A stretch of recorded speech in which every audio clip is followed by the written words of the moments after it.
Boa noite, meus irmãos.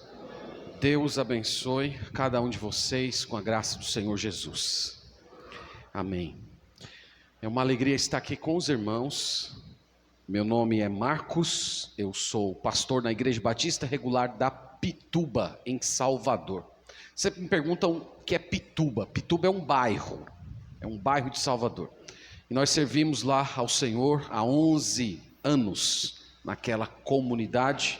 Com muita alegria, Deus tem levantado um povo muito especial que ama a palavra de Deus naquele lugar. O dia que forem passear em Salvador, façam uma visita lá na nossa igreja. Nós vamos ficar muito felizes em receber os irmãos. O nosso ministério lá é um ministério muito particular. Os irmãos já devem ter ouvido as histórias de Salvador, aquele ambiente muito místico. Mas no meio evangélico é um ambiente muito marcado pelo neopentecostalismo. E nós temos tido a alegria de receber na nossa igreja muitas pessoas que estão despertando no neopentecostalismo e voltando-se para a palavra de Deus, querendo pregação bíblica, aula de escola dominical.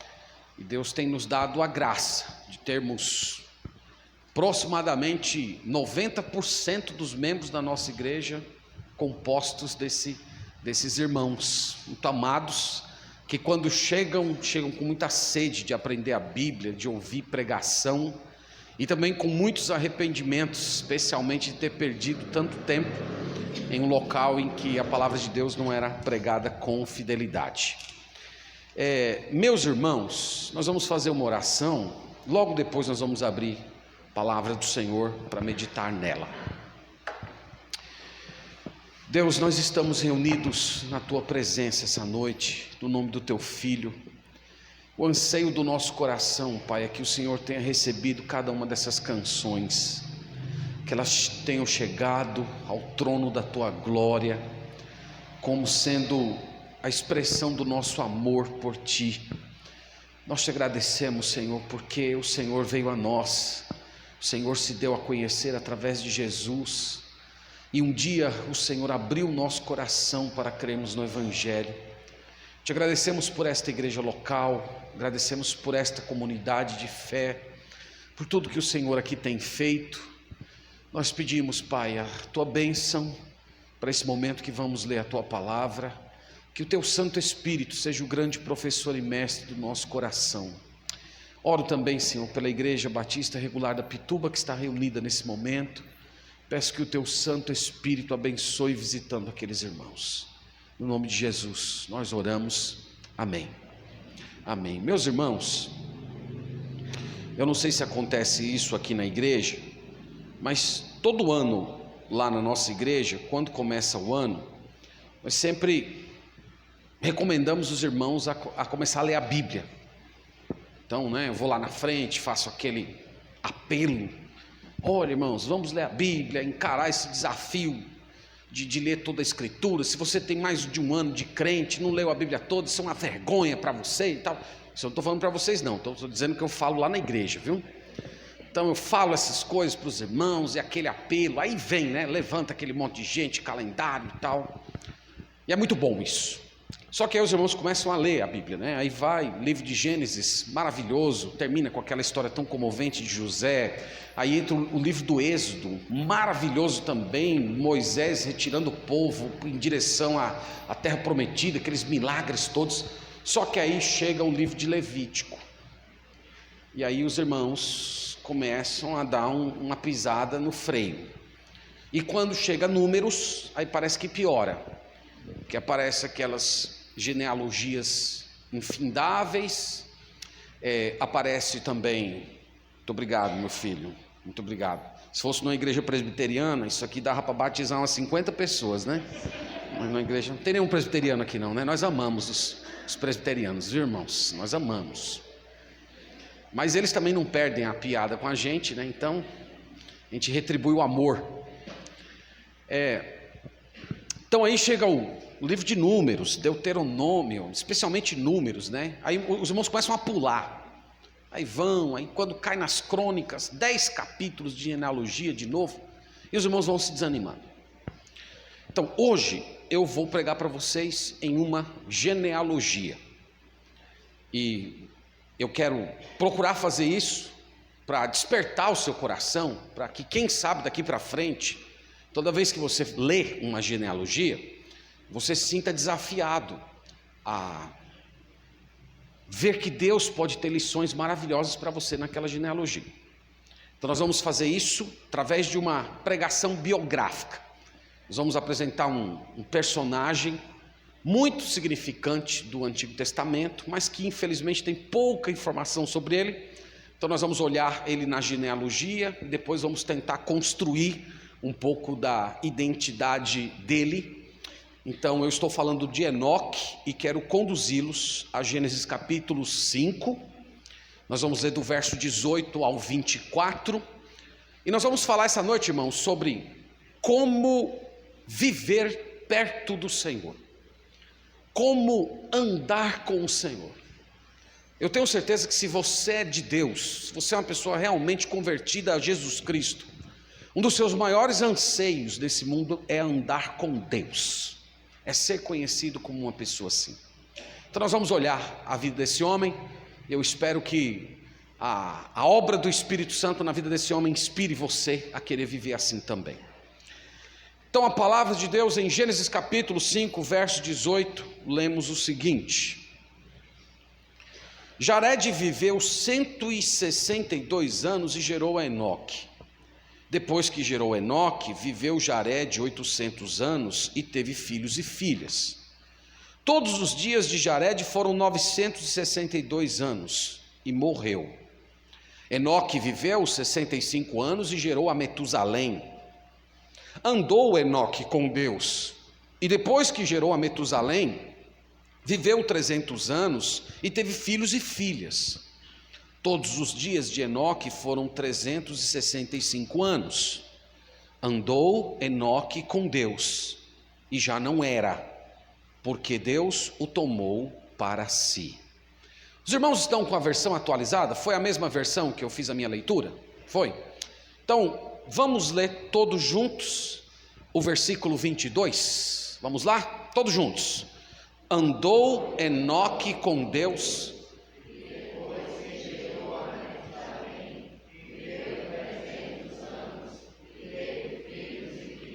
Me perdoe, era o versículo 24, tá bom? Vamos lá de novo. 24. Andou Enoque com Deus e já não era, porque Deus o tomou para si. Vamos ler mais uma vez? Andou Enoque com Deus e já não era, porque Deus o tomou para si. Dá para dizer sem olhar na Bíblia? Vamos lá, hein? Não pode pescar. Vamos lá? Andou Enoque com Deus e já não era, porque Deus o tomou para si. Maravilha, viu? Maravilha a memória de vocês, memória abençoada. Fui tentar fazer isso na minha igreja, os irmãos tropeçaram, parecia que tinham acabado de ler o versículo. Irmãos, como eu disse, nós vamos falar sobre como viver, como andar com Deus a partir da vida desse homem.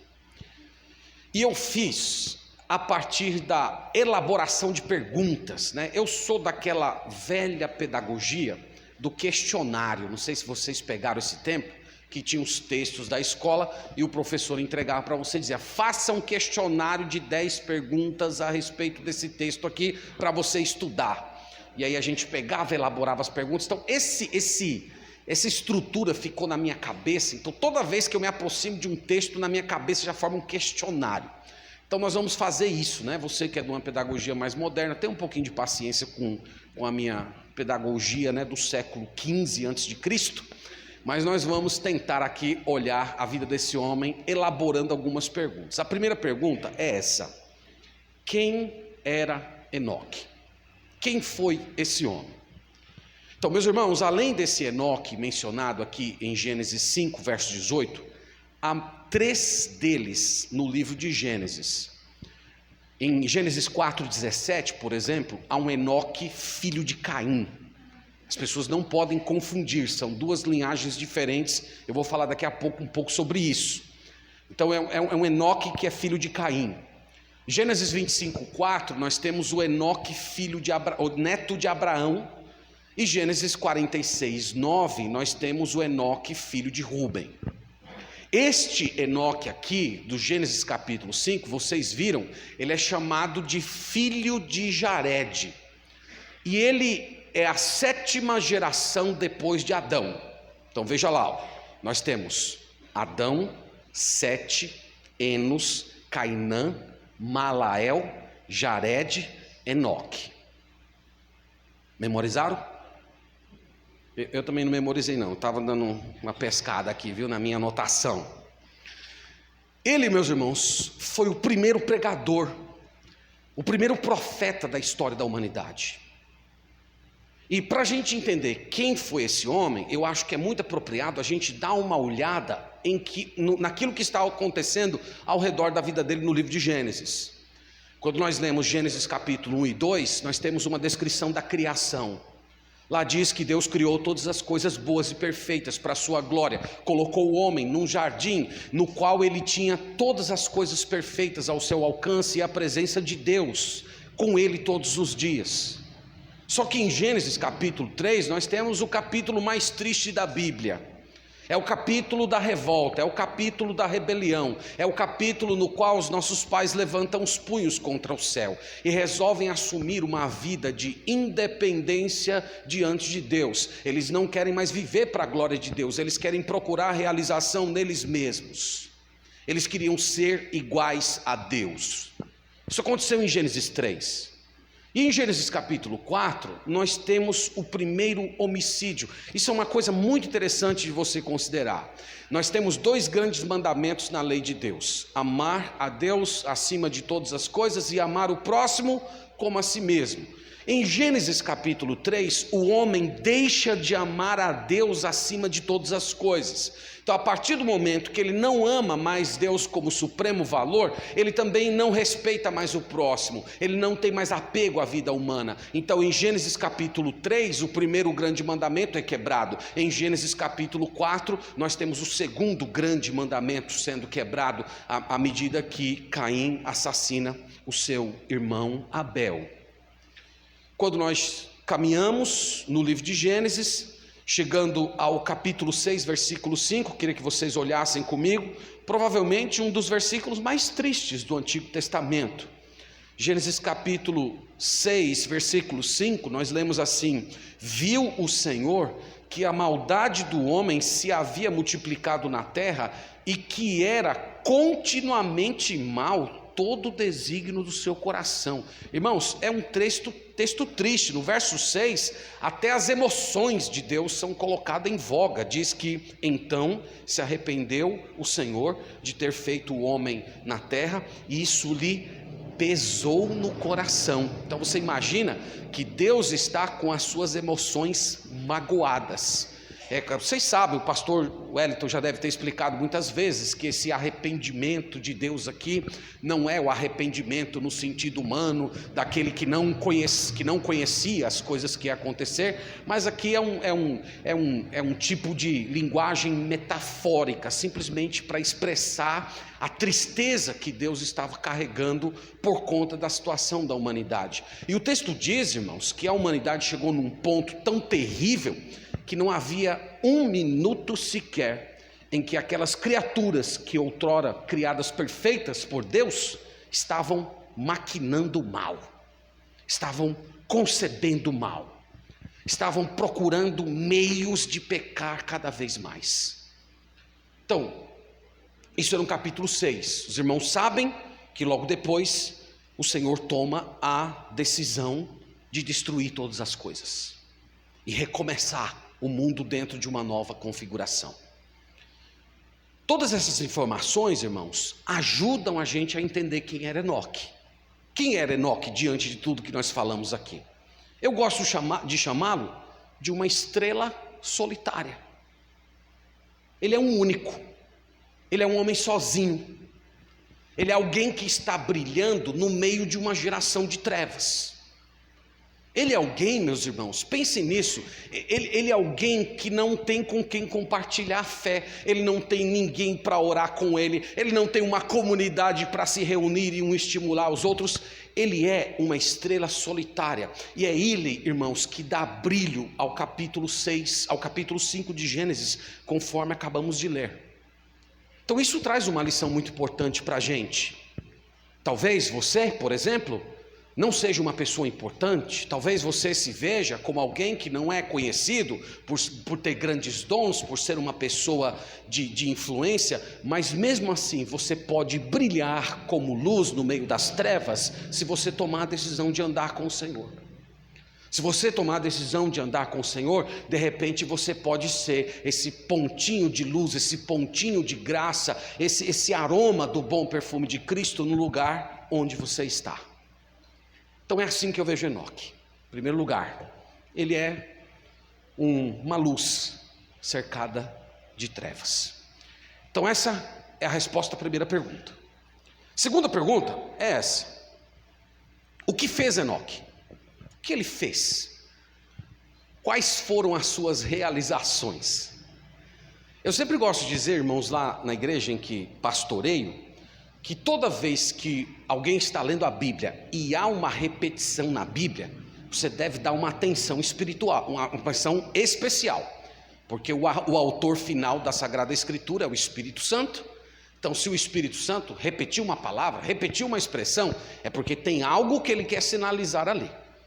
Então, quando nós vamos lendo a respeito da vida de Enoque, há um refrão, há uma repetição que caracteriza a vida dele, vocês devem ter percebido.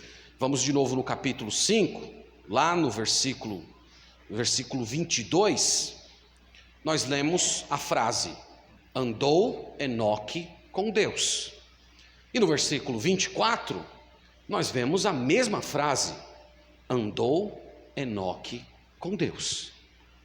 Então, respondendo à pergunta, a pergunta já é respondida aqui de cara, o que Enoque fez? Enoque andou com Deus. É muito interessante se você comparar o que as pessoas contemporâneas a Enoque estavam fazendo enquanto ele estava andando com Deus, Até me lembrei da palestra do pastor Bruce, porque ele mencionou algumas coisas. Em Gênesis capítulo 4, versículo 20, vamos até lá, por favor. Gênesis capítulo 4, versículo 20, nós lemos o seguinte, olha aí: Ada deu à luz a Jabal. Este foi o pai dos que habitam em tendas e possuem gado.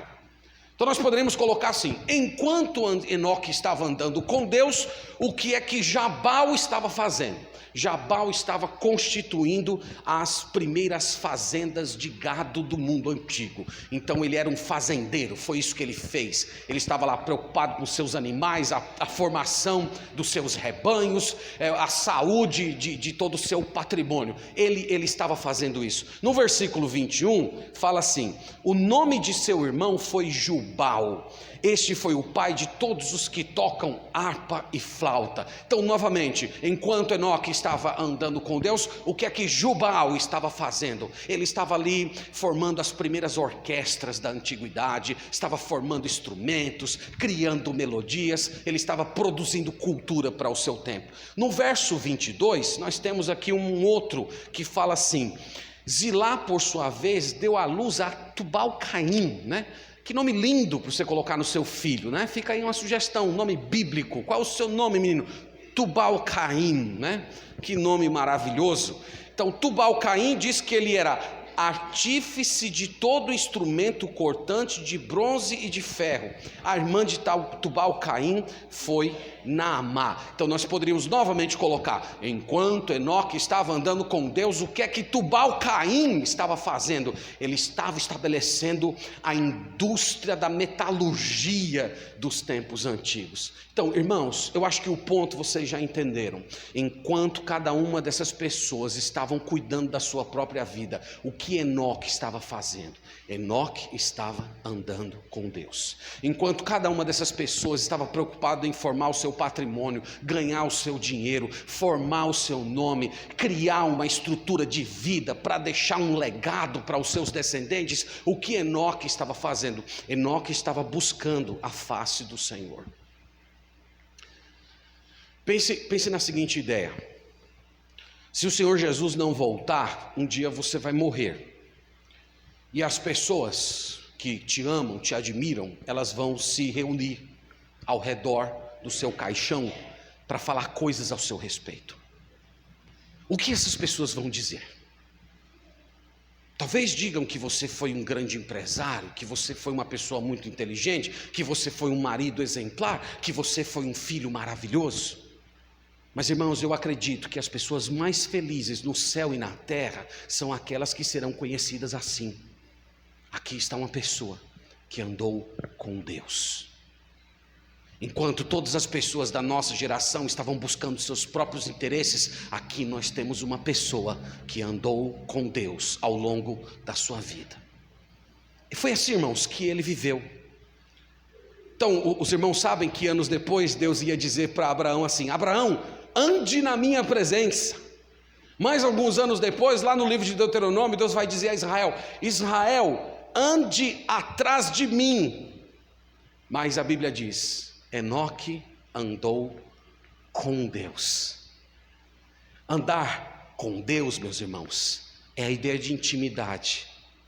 Muitos pensam que esse andar com Deus, isso é quase uma coisa infantil. Às vezes entram em algumas histórias infantis. É como se fosse algo do tipo assim: todo mundo saía para trabalhar, o Enoque não trabalhava, porque uma pessoa para andar com Deus não pode trabalhar. Então todo mundo saía para os seus empregos na segunda de manhã, e o Enoque: onde é que você vai? Eu vou andar com Deus ali, eu vou orar, eu vou meditar. Como se ele fosse assim, uma espécie de um monge, como se ele fosse um ermitão, uma pessoa que está completamente consagrada às atividades religiosas. Irmãos, esse não é o significado do verbo andar aqui. O significado do verbo andar é o andar interiorizado, é o andar do coração, é o andar da obediência, é o andar do compromisso com Deus, é o andar do senso da presença dEle. Então era assim que ele andava com Deus. Não é que Deus aparecia para ele transfigurado, como apareceu muitas vezes para Adão no Éden. Isso não aconteceu mais depois que o pecado entrou. Deus se tornou oculto. Então ele não tem aquele acesso direto ao homem. Para ter o acesso ao homem, teria que ter algum tipo de mediação. Muitas vezes Deus tomando a forma de um anjo, como aconteceu no encontro lá na tenda de Abraão. Mas o andar aqui de Enoque é o andar interiorizado. Queria chamar a atenção de vocês para Hebreus capítulo 11, versículo 5. Vamos até lá, por favor. Só para eu complementar esse ponto que eu estou tentando colocar para os irmãos. Hebreus capítulo 11, versículo 5. Hebreus capítulo 11, versículo 5, falando de Enoque também, essa passagem. É dito o seguinte a respeito dele, nós lemos: pela fé Enoque foi trasladado para não ver a morte. Não foi achado porque Deus o trasladara, pois antes da sua trasladação obteve testemunho de haver agradado a Deus. De fato, sem fé é impossível agradar a Deus, porquanto é necessário que aquele que se aproxima de Deus creia que Ele existe e que Ele se torna o galardoador dos que o buscam. Como é que Enoque andava com Deus? Enoque andava pela fé. Vocês sabem o que significa andar pela fé? Andar pela fé não é andar pelo que você vê, é andar por aquilo que você crê. Andar pela fé é você não ver nenhum sinal visível, palpável da ação de Deus, mas mesmo assim você continuar acreditando que Ele está presente. Isso é o andar pela fé. Então Enoque viveu assim. Ele viveu crendo que Deus existe, que Deus está presente, que Deus está ativo, mesmo cercado de uma comunidade de ímpios, e que ele receberia o pagamento da sua fidelidade diante do Senhor. Esse é o sentido da expressão galardoador do que os buscam. Deus é aquele que presenteia aqueles que são fiéis a Ele. Ele viveu a sua vida assim. Então note, ele tinha uma comunhão com Deus, E essa comunhão foi se tornando cada vez mais prazerosa à medida que o tempo ia passando. Então isso responde à nossa segunda pergunta. O que Enoque fez? Enoque andou com Deus. Isso nos leva à terceira pergunta. Essa terceira pergunta é muito importante. Onde Enoque andou com Deus? Então eu já mencionei alguma coisa sobre isso, mas eu quero puxar um pouco mais esse assunto. Quando eu falo onde ele andou com Deus, eu quero investigar um pouco mais o ambiente onde ele estava. Então eu falei para os irmãos que Enoque foi um pregador, que Enoque foi um profeta.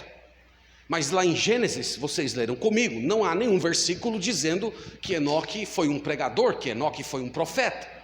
Na verdade, apenas no Novo Testamento é que nós vamos aprender que Enoque foi um pregador e profeta. Na verdade, há um trecho de uma pregação de Enoque registrada no Novo Testamento. Vocês sabem onde está, não sabem? Lá no livro de Judas. Vamos lá para Judas.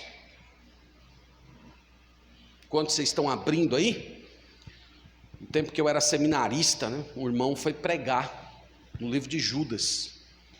E ele começou o sermão dele dizendo assim: irmãos, eu vou pregar num livro, mas eu quero dizer a vocês que eu estou meio incomodado de pregar nesse livro, viu? Porque eu não admito uma pessoa trair o Senhor Jesus ainda escrever um livro na Bíblia. Então vocês sabem, né, que esse Judas aqui não é o Judas Iscariotes, né? É o Judas meio-irmão do Senhor Jesus Cristo. No versículo 14, note aí que nós temos uma palavrinha que vai se repetir algumas vezes, tá? Então enquanto nós estivermos lendo aí o versículo 14, 15, vocês vão perceber uma certa expressão que se repete. Pegue essa expressão comigo e se agarre a ela aí. Nós lemos assim: quanto a estes, foi que também profetizou Enoque, o sétimo depois de Adão, dizendo: eis que veio o Senhor entre as suas santas miríades, para exercer juízo contra todos e para fazer convictos todos os ímpios, acerca de todas as obras ímpias que impiamente praticaram, e acerca de todas as palavras insolentes que ímpios pecadores proferiram contra ele. Qual foi a palavrinha que se repetiu? Ímpios. Então isso responde a nossa pergunta: onde Enoque viveu? Enoque viveu, irmãos, entre os ímpios.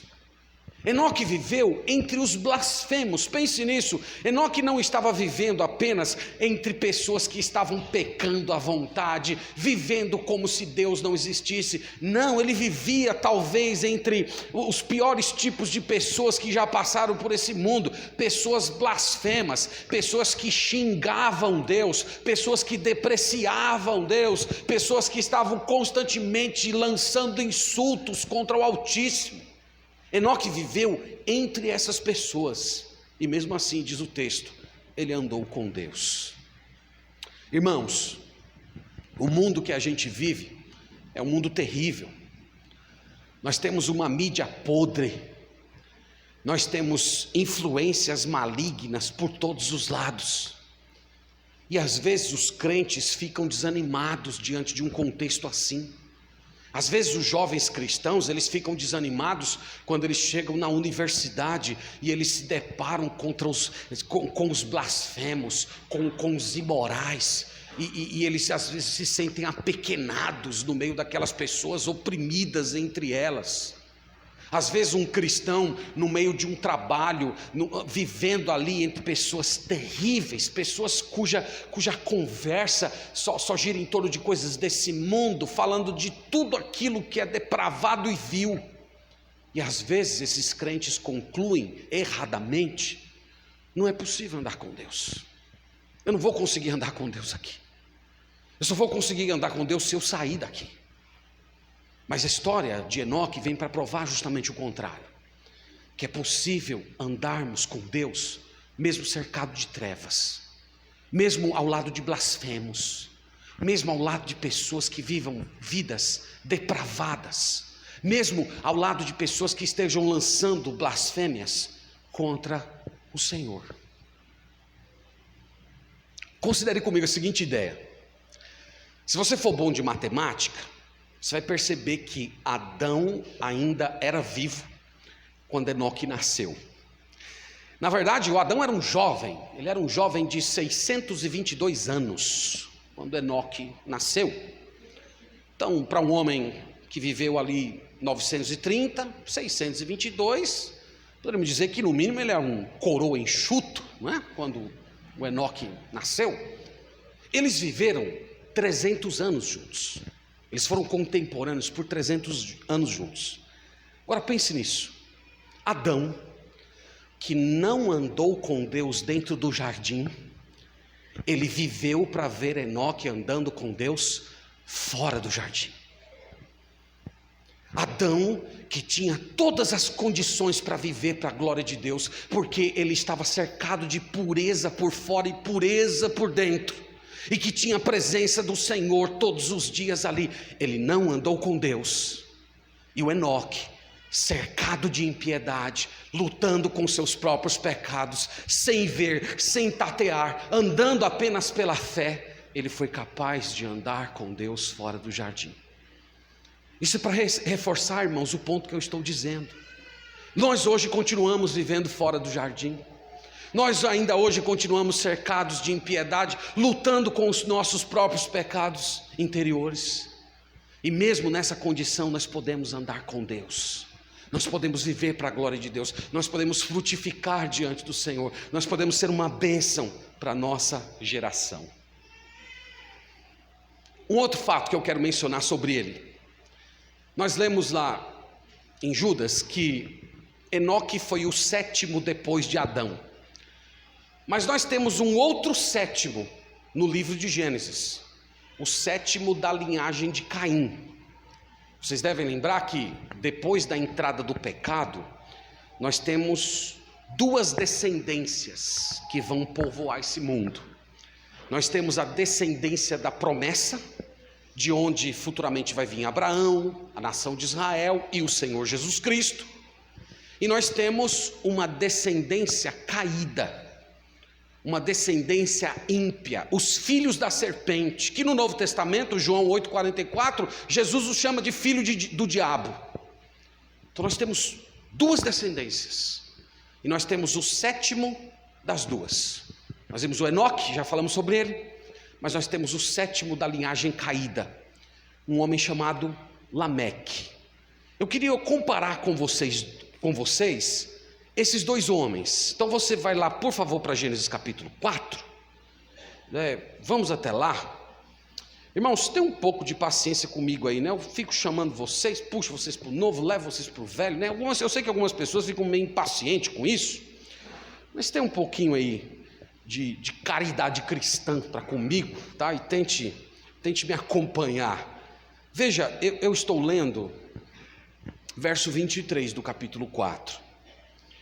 Nós lemos o seguinte: e disse Lameque às suas duas esposas, Ada e Zilá, ouvi-me, vós mulheres de Lameque, escutai o que passo a dizer-vos.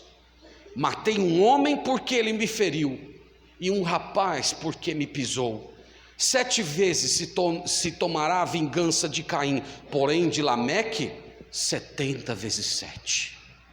Então aqui, irmãos, nós temos os dois sétimos, nós temos as duas linhagens, nós temos um que anda com Deus, e nós temos um outro vingativo, um homem que mata uma pessoa porque a pessoa pisou no pé dele, um homem tremendamente violento, que quando alguém causa dano com ele mata pai, mãe, avô, tio, cachorro, ele sai matando todo mundo, um homem tremendamente truculento. Um homem também, lemos aqui, bígamo, ele tem duas mulheres, né? Esse conceito da bigamia, da poligamia, apareceu na descendência depravada, na descendência caída, nos filhos do diabo. Infelizmente os patriarcas do Antigo Testamento acabaram pegando esse mau exemplo, e o Senhor tolerou isso durante algum tempo, mas não é o ideal de Deus. Mas aqui nós temos os dois sétimos. Nós poderíamos dizer que um tem a imagem de Cristo, e o outro carrega o espírito do anticristo.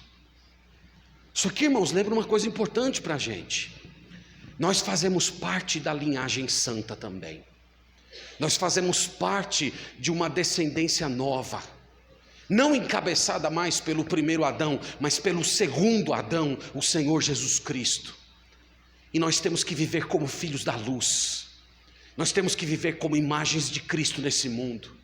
Nós temos que viver de uma forma diferente daqueles que estão caídos, daqueles que estão no pecado, daqueles que são filhos do diabo, daqueles que estão em rebelião contra o Senhor. Nós fazemos parte dessa mesma descendência que esse homem também fazia.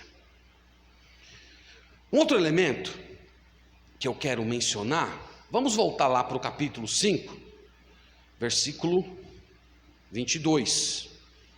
Sem olhar na Bíblia, vamos lá? Não vou fazer isso com vocês não. Vamos, verso 22 aqui, diz assim: andou Enoque com Deus, e depois que gerou a Metusalém, viveu 300 anos. Agora chama-se atenção para essa frase: e teve filhos e filhas. Isso aqui é muito importante. Enoque era pai, Enoque tinha família, Enoque teve filhos. Enoque, meus irmãos, tinha conta para pagar, ele tinha que sustentar a sua casa. Ele tinha filhos que brincavam, ele tinha fralda suja na casa dele, chegava lá a conta da internet todo mês, para ser paga. Então, Enoque, irmãos, era um homem que trabalhava, ele era um homem igual aos outros homens do seu tempo, nesse sentido. Então, isso aqui é tão importante para a gente, porque algumas pessoas pensam que a família impede o andar com Deus. Eu já escutei muitas vezes isso no ministério, irmãos que dizem assim: ah, pastor, quando eu era mais jovem, eu não era casado ainda, então eu era uma pessoa mais consagrada, mais envolvida com a igreja, era uma pessoa mais pronta para o serviço, mas hoje eu casei, pastor, conta para pagar, menino para criar, casa para dar de conta, então hoje eu já não tenho condições de viver aquela vida toda consagrada a Deus como era nos tempos que eu era solteiro. Então a vida de Enoque desmente essa alegação. É possível você andar com Deus tendo sua família, é possível você andar com Deus tendo as suas contas para pagar, suas preocupações diárias, é possível você andar com Deus mesmo sendo uma pessoa muito ocupada durante a sua vida nesse mundo. Você pode sim andar com Deus apesar das suas muitas atividades. Enoque mostra isso. Isso nos leva à quarta pergunta. Eu considero a quarta pergunta a mais importante. Então, se você está me perguntando quantas perguntas são só 15, tá? Nós estamos na quarta agora. Não é brincadeira, viu? São 5 perguntas. Estamos na quarta. A quarta pergunta, irmãos, é essa: por que Enoque andou com Deus? Quando eu comecei a estudar a vida dele, essa foi uma das coisas que mais despertava a minha curiosidade. Então eu imaginava um homem sozinho, um homem que não tinha ninguém ali para estimulá-lo, ninguém para dar uma palavra para ele, ele não tinha ninguém para inspirar ele. Vocês sabem que na igreja nós temos pessoas que inspiram a gente, né? Tem algumas pessoas que são anjos, como anjos de Deus para abençoar a nossa vida. Tem certas pessoas que quando a gente fica perto delas, nós sentimos vontade de ser mais crente. Eu espero que você tenha alguém assim. Se você não tiver, comece a orar para Deus colocar alguém assim na sua convivência, porque isso é uma coisa maravilhosa. O Enoque não tinha nada disso. Ele não tinha ninguém. Ele não tinha ninguém para desabafar, ele não tinha ninguém para dizer: olha, ora por mim, eu não estou muito bem, eu estou vendo tanta impiedade na minha frente que eu já estou meio sem paz, né? O texto fala lá de Ló no Novo Testamento, que ele vivia afligido com o procedimento dos sodomeus. Então acho que Enoque também vivia assim, mas ele não tinha ninguém. Então a pergunta que sempre me ficava na cabeça era essa: o que foi que aconteceu na vida desse homem? O que foi que gerou nele esse caráter aprovado, que fez com que ele ficasse fiel a Deus, mesmo sendo sozinho na sua geração? A resposta é que Enoque viu a Jesus Cristo. Vamos lá para Judas e eu vou mostrar isso para vocês. Judas.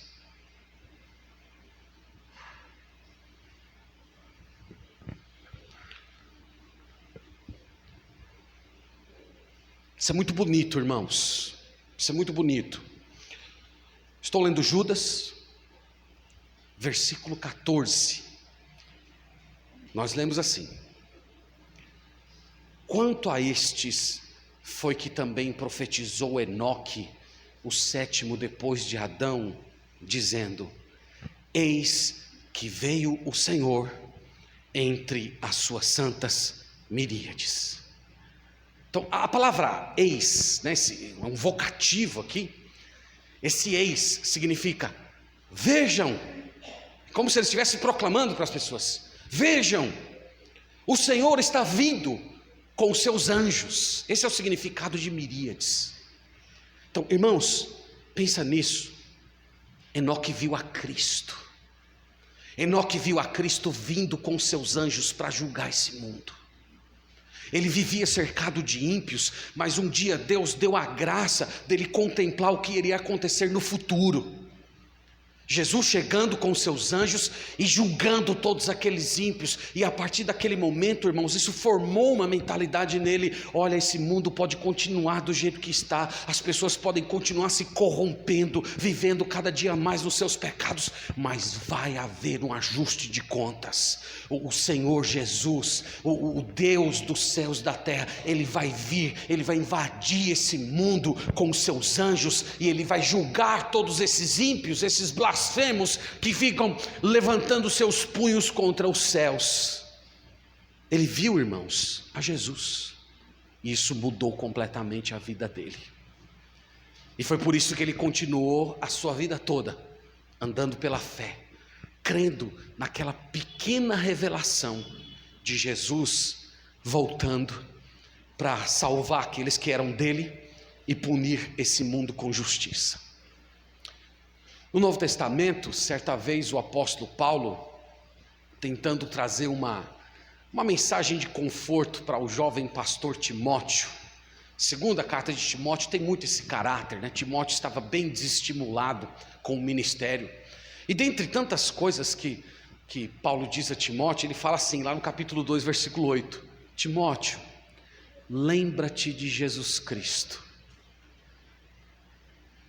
Que frase maravilhosa, meus irmãos. Lembre de Jesus Cristo. Foi isso que aconteceu com Enoque. Vocês não acham que Enoque passou a sua vida assim? Vocês não acreditam que quando ele estava em momentos de lutas interior, se sentindo afligido, o que ele fazia? Ele lembrava de Jesus Cristo. Ele lembrava da chegada do Senhor. Ele lembrava que ele viria, que ele iria julgar cada pensamento, cada palavra, cada ação. Irmãos, o que eu estou tentando dizer a vocês essa noite é que somente o Senhor Jesus Cristo importa. Oração não te aproxima de Deus. Oração que foca em Jesus Cristo, essa sim te aproxima de Deus. Ler a Bíblia não aproxima você de Deus. Ora, o diabo conhece a Bíblia muito melhor do que todos nós juntos. Alimentar-se de Jesus através das palavras da Escritura, isso sim te aproxima de Deus. Ouvir bons sermões não aproxima você de Deus, mas ouvir a voz do bom pastor através da exposição da Bíblia, isso sim te aproxima de Deus. Vir à igreja não te aproxima de Deus, mas comunhão com Cristo no corpo dele, isso sim te aproxima de Deus. Nós temos que olhar para Jesus, irmãos. Só Jesus importa. Ele é o centro, Ele é a razão, Ele é o motivo. Por meio dele, por ele, para ele são todas as coisas. Eu estou falando isso porque durante muitas vezes no ministério eu tenho recebido irmãos para conversar que às vezes estão meio desestimulados na vida cristã. E muitos falam mais ou menos assim: pastor, eu queria ter uma experiência com Deus. Queria ter uma experiência com Deus. Estou me sentindo meio fraco, meio desanimado, meio mundano no meu coração. E eu acredito que se Deus fizesse uma coisa tremenda na minha vida, eu iria mudar, isso ia renovar minha fé, eu ia me tornar uma pessoa mais fervorosa. Então as pessoas vêm buscar essas informações e às vezes elas vêm até com sinceridade. Eu passei por isso uma certa época. Eu estava meio desestimulado e eu comecei a orar a Deus, dizendo: Senhor, eu estou meio fraco, eu já não sei direito se eu sou crente mesmo. E eu comecei a orar assim: Deus, deixa eu ver um anjo. Se eu vir um anjo, Senhor, pode ter certeza que eu nunca mais vou ser o crente mais dedicado do teu povo, porque se eu vir uma coisa sobrenatural, um anjo vindo falar comigo, eu vou ser uma pessoa transformada. Você sabe o que aconteceu, irmãos? Não aconteceu nada. Eu nunca vi um anjo na minha vida. E aliás, depois que eu fui estudar a Bíblia com um pouco mais de atenção, eu até fiquei feliz, né? Porque toda vez que um anjo aparece para uma pessoa, o anjo sempre diz assim: não temas. Eu digo, o anjo deve ser muito assustador, né? Pessoal, não temas, calma, tá tudo bem, né? Vem em paz. Irmãos, nós temos que olhar para Jesus. Talvez você aqui hoje está nessa condição.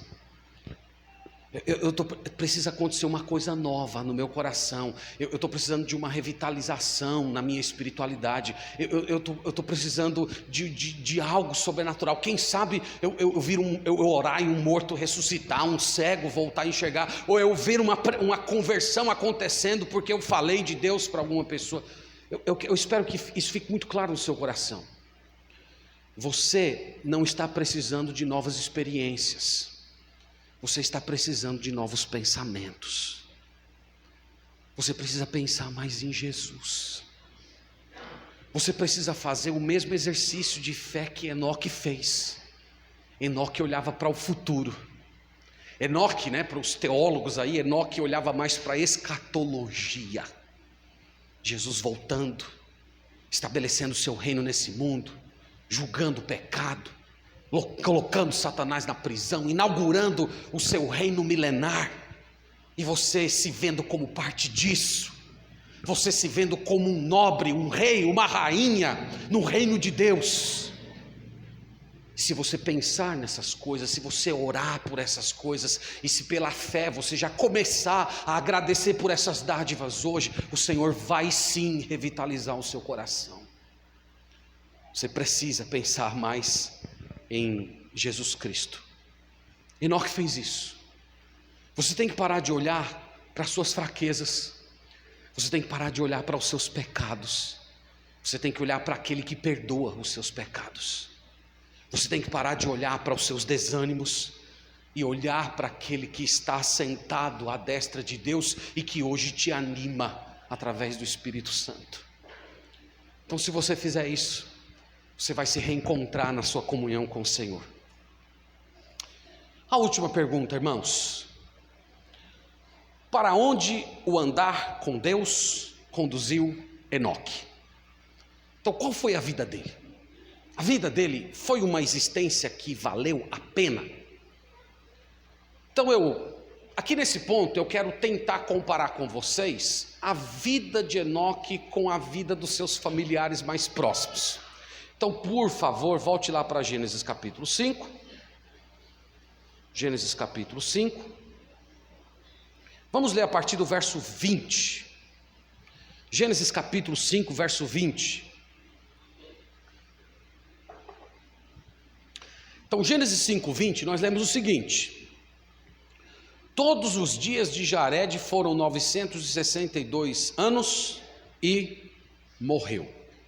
Então, o pai de Enoque, um homem chamado Jared, ele viveu 962 anos. Vocês devem ter percebido que esse refrão, e morreu, como eu disse, é um refrão, ele é bem repetido aqui. Então é quase como se o autor de Gênesis, Moisés, estivesse mostrando que o salário do pecado é a morte. Deus disse lá que no dia em que comessem fruto, eles iriam morrer. E Gênesis capítulo 5 vem para reforçar o fato de que Deus está cumprindo a sua palavra que ele disse lá em Gênesis capítulo 2. Pessoas que pecam, morrem. Mas Jared, nós lemos aqui, ele viveu 962 anos. No verso 27, nós temos o filho de Enoque. Veja aí, o filho de Enoque fala assim: Todos os dias de Metusalém foram 969 anos e morreu. Então o pai de Enoque, Jared, 962 anos, o filho de Enoque, Metusalém, 969 anos. E o Enoque, irmãos, quantos anos ele tinha quando ele deixou esse mundo? Verso 23. Todos os dias de Enoque foram 365 anos. Para os padrões antediluvianos, pré-diluvianos, o mundo antes do dilúvio, o Enoque esteve pouco tempo nesse mundo. Ele não viveu nem metade da vida do que uma pessoa normalmente vivia antes do dilúvio. Eu tentei fazer, mais ou menos uma referência com a quantidade de anos que nós temos hoje. Se colocássemos nos padrões que temos hoje, é como se Enoque não tivesse vivido nem 30 anos. Ele era um jovem quando deixou esse mundo. Isso, irmãos, ensina uma coisa importante para a gente, que não é a quantidade de tempo de vida que você tem nesse mundo que importa, mas como você vive. Porque Deus não mede você, Deus pesa você. Aqui Deus está ensinando para a gente o que é uma boa vida. Deus está mostrando para a gente aqui o que é uma vida que vale a pena ser vivida. É a vida para a glória do Senhor, que ama a misericórdia, a justiça e a humildade. Em Gênesis capítulo 5, como eu disse para vocês, há um refrão, todo o tempo diz, fulano viveu todos os anos, tantos anos, e morreu. Mas quando chega na vida de Enoque, esse refrão é poderosamente quebrado. Nós lemos lá o versículo que memorizamos juntos. Vamos ler mais uma vez todos juntos, verso 24.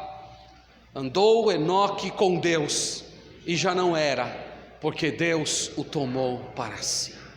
A frase, e morreu, simplesmente desaparece desse versículo.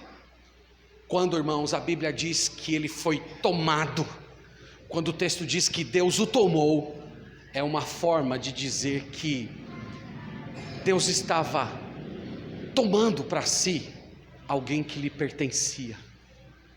Enoque estava tão identificado com o Deus verdadeiro, que é como se o Senhor estivesse dizendo, Enoque, você não é desse mundo, Enoque, você é meu, você é do meu reino.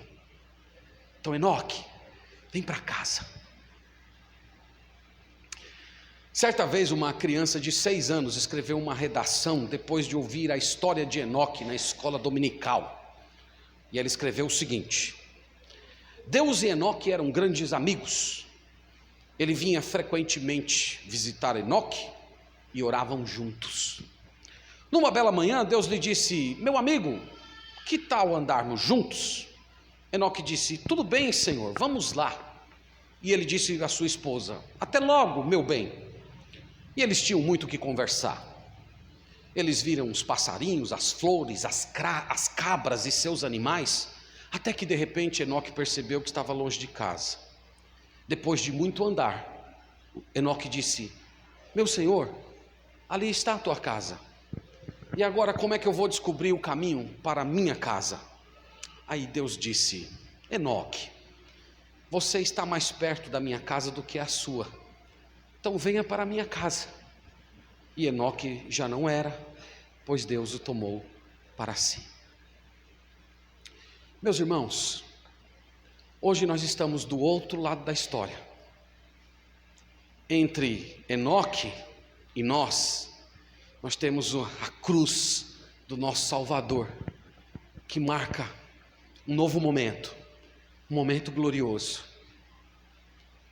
E nós, irmãos, somos muito mais privilegiados do que Enoque. Nós vimos aqui que Enoque só tinha uma informaçãozinha pequena, uma pequena declaração escatológica. Eis que o Senhor vem nas suas santas miríades. Ele só tinha isso. Nós, irmãos, temos a história completa. Nós temos o livro de Apocalipse. Você consegue imaginar como ele ficaria feliz em ler o livro de Apocalipse? colocar aquela pequena frase dentro de toda a história da nossa salvação futura, tenho certeza que ele ficaria muito feliz. Nós hoje, irmãos, estamos do outro lado da história. Nós temos mais luz, nós temos mais revelação, nós sabemos a história toda. Nós sabemos que aquele Senhor que Enoque viu, ele veio a esse mundo, se tornou homem, carregou na cruz todos os nossos pecados, morreu e ressuscitou pela nossa justificação, nos incluiu no seu corpo, nos fez parte da sua família e nos fez promessas gloriosas, ressurreição, novos céus e nova terra, imortalidade. E nós temos um benefício que Enoque não conheceu e nenhum outro santo do Antigo Testamento conheceu: a habitação plena e ininterrupta do Espírito Santo. Nós temos muito mais privilégios que Enoque, irmãos. Não há desculpa para a gente não andar com o Senhor. Não há desculpa. Nós temos tudo. Nós temos muito mais revelação. Nós temos graça sobre graça, nós temos a palavra de Deus, nós temos o Espírito Santo no coração. Então eu espero que você essa noite se sinta desafiado a olhar para a vida desse homem e ver que ele, apegado a uma informação tão pequena, foi capaz de viver para a glória de Deus. E esse mesmo Deus, irmãos, está presente entre nós hoje à noite. Ele é todo poderoso para transformar o seu coração. E você que está aqui essa noite, talvez ainda não entregou sua vida a Jesus Cristo, essa história traz uma advertência para você. O Senhor vai voltar com seus anjos para julgar esse mundo. E todas as pessoas que não creram na morte de Cristo como sendo um pagamento pelos seus próprios pecados, serão atingidas por uma ira terrível, uma ira divina nesse dia. E a única maneira de você escapar dessa ira vindoura é você hoje colocar os seus joelhos no chão, pedir perdão pelos seus pecados e crer que a morte de Cristo foi um pagamento por você. Se você crer nisso de todo o seu coração, você vai ser salvo desse dia. E no dia em que Jesus Cristo voltar, você vai ser arrebatado para encontrar com Ele nas nuvens. Então crê em Jesus Cristo. Aí onde você está mesmo, levando a sua mente para o alto, dizendo: Senhor, eu quero ser participante desse novo mundo, eu quero ter os meus pecados perdoados, eu também quero viver uma vida diferente da que eu estou vivendo. Faça isso hoje e você vai ser salvo. E quanto a nós, irmãos, vamos andar com o Senhor, vamos olhar para o nosso Senhor Jesus Cristo, e a nossa fé vai ser revitalizada, e o nome de Deus vai ser honrado. Que Deus nos abençoe, que a palavra dele habite ricamente o nosso coração. Amém. Vamos orar ao Senhor nesse momento. Deus, nós agradecemos pela tua palavra. Nós agradecemos, Senhor, por olhar hoje um pouco mais a tua escritura e observar de perto a vida desse homem. Nós cremos, Senhor, que tu estás ativo e que o Senhor é todo poderoso para realizar na nossa história o que realizou na vida desse homem, até coisas maiores. Mas nós pedimos hoje, Pai, que o teu Santo Espírito nos mova a um desejo incontrolável de andar contigo, aconteça o que acontecer, de viver na tua presença, mesmo cercados pelo mal, mesmo lutando com os nossos pecados interiores. Ainda assim, Senhor, nós temos um coração que seja plenamente teu, e que esse coração rendido a Jesus Cristo venha se manifestar numa vida de obediência e consagração a ti. Abre os olhos da fé, Senhor, da nossa alma, para que nós vejamos a Jesus Cristo, e que essa visão gloriosa desse Salvador maravilhoso venha transformar para sempre a nossa alma. Nós pedimos isso no nome do teu Filho Jesus. Amém. Deus abençoe, meus irmãos.